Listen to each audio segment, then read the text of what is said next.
So today we're going to prep Ice Rescue System Sling.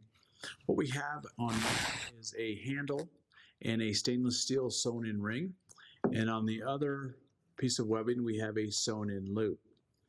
At this point, for ease of demonstration today, I'm simply going to take a piece of wire that we've made, really easy to do this, and I'm going to take this and put it up through the handle. Once I get the loop up through the handle, I'll simply remove. I'll take the captive bar out of the carabiner.